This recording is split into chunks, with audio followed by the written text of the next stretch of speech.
Previously on FACEOFF. The CEO shop is one of the surprise elements that we're trying to build into the challenge. People don't have booths, they are not really willing to listen to us and stop by. How you wanna? You go in front, The winning team will gain an advantage for the Dream Bold event. All of you have a chance to become CEO. Spend time on being the best. If you don't have the motivation, you will not win.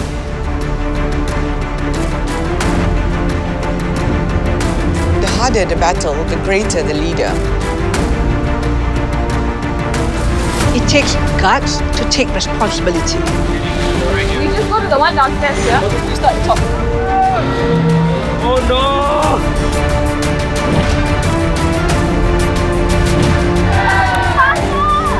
4 teams, 2 years, 1 final challenge.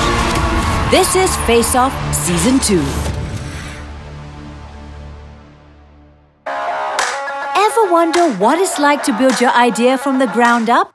In this episode, teams will bring their business ideas to life in the Dream Bold event for Boost Indonesia. They must create a bold quest for their designated personas and put their ideas under the spotlight to be tested by visitors. The Dream Bold event was an opportunity to engage with the public and with the different personas. It was especially important and exciting for a participant because they had the chance to showcase their product, engage and create quizzes and games, and see how people respond to their solution.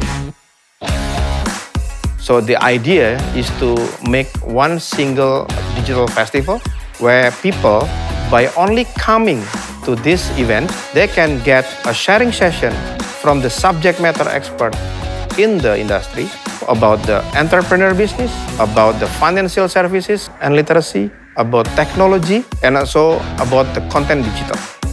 Winning the Dream Bold event will give the team a big advantage in the Regional Business Challenge. All eyes are on the prize.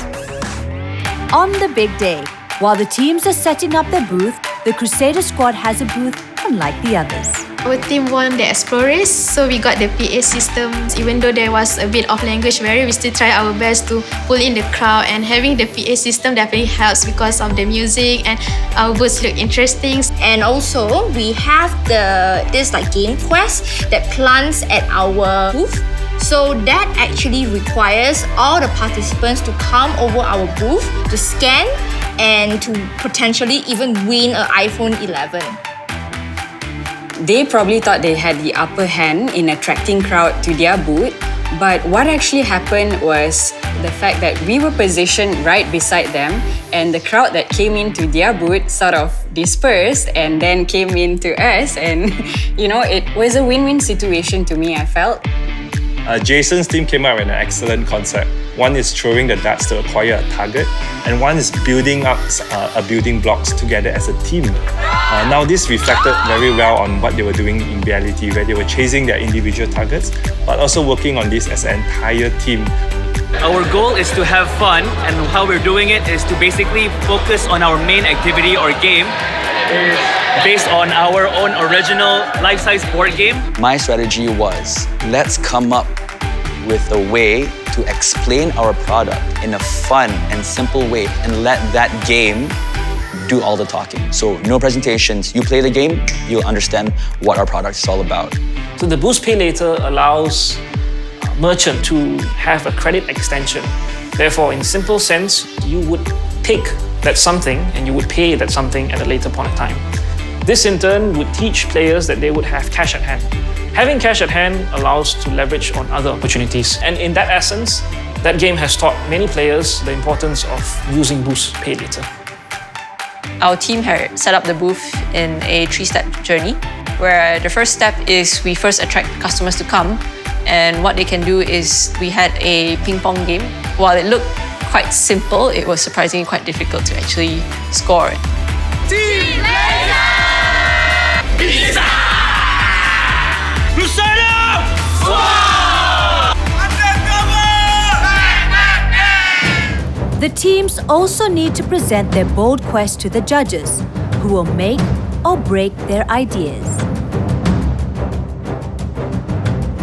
feedback from the participants, from the mentors, from the judges, from the public who came to our booth was really positive. And Pak Jo even thought of making this game into a reality, like digitize this game into a platform where people can actually learn and have fun while doing so about the product.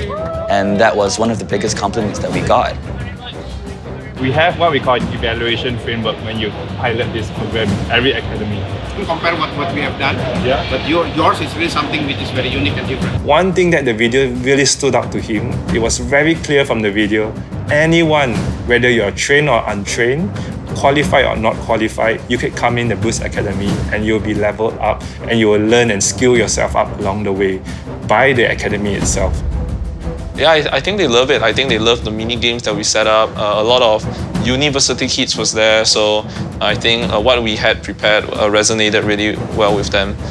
I honestly think we did a fairly good job.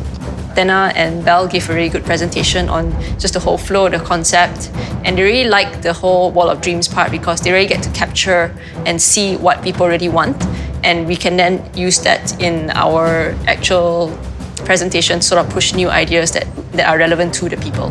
They have a very good skill of deductive thinking and understanding it from the overview, creating a plan. But when it comes to become a CEO, you also have to have the capability of inductive thinking, how it happens on the grassroots, at the very low level of your company, because that's where the execution happens. As the judges compile their evaluation, the teams are holding their breath. The winner of this challenge is the Undercovers. In spite of their previous setbacks, they still managed to rise to the top.